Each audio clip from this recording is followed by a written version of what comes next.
se lève, sur lui sans brume. Octobre 17, 1799. Joseph s'éveille, le cœur qui fume. Le chemin est long, l'appel si neuf.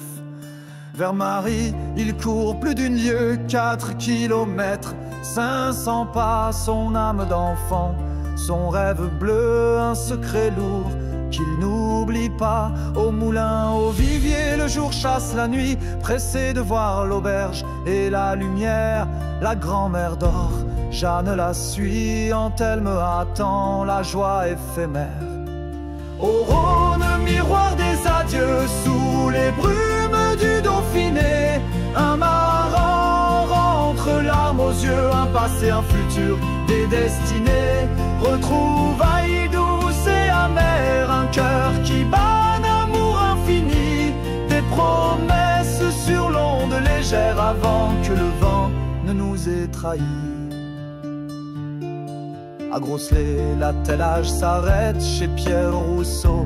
L'amant et moi, Marie l'attend, la belle honnête, serrant Joseph sans aucun effroi, maturité soudaine.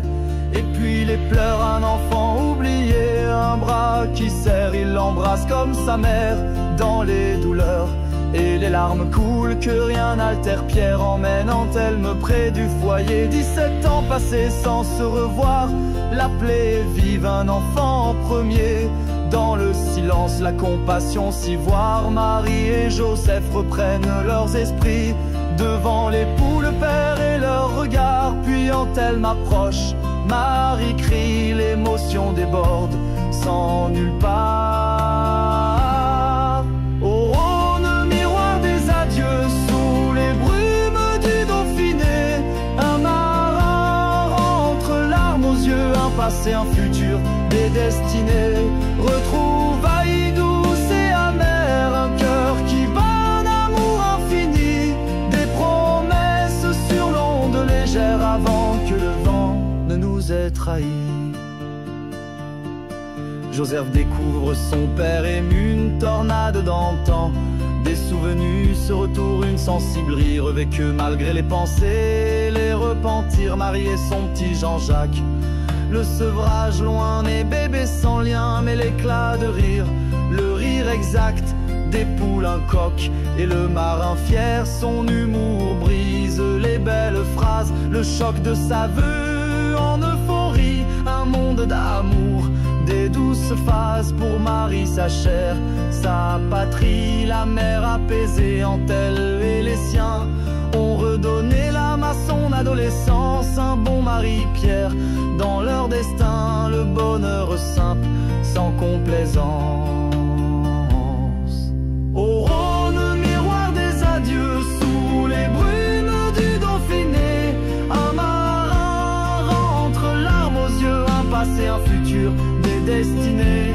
Retrouvailles douces et amères, un cœur qui bat, un amour infini, des promesses sur l'onde légère avant que le vent ne nous ait trahis.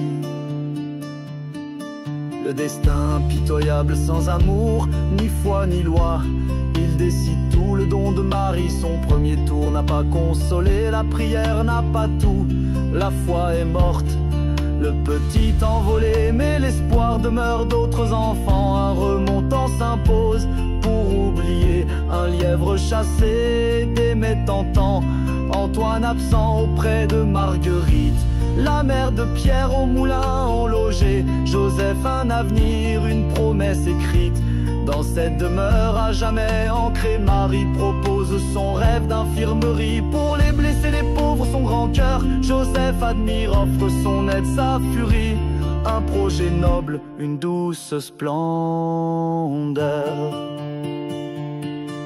Au Rhône, miroir des adieux, sous les brumes du Dauphiné, un marin rentre, larmes aux yeux, un passé, un futur, des destinées. Retrouvailles douces et amères, un cœur qui bat, un amour infini, des promesses sur l'onde légère avant que le vent ne nous ait trahis.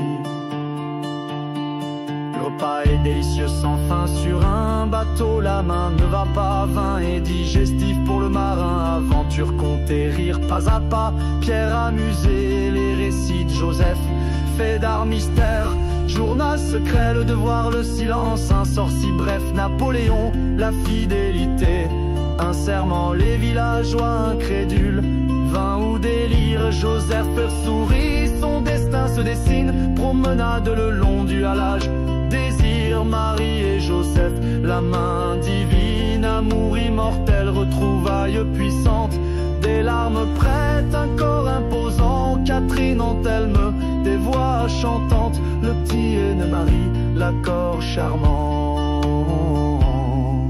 Au rône, miroir des adieux, sous les brumes du Dauphiné, un marin rentre, larmes aux yeux, un passé, un futur, des destinées, retrouvailles douces et amères, un cœur qui bat, un amour infini, des promesses sur l'onde légère avant que le vent ne nous ait trahis.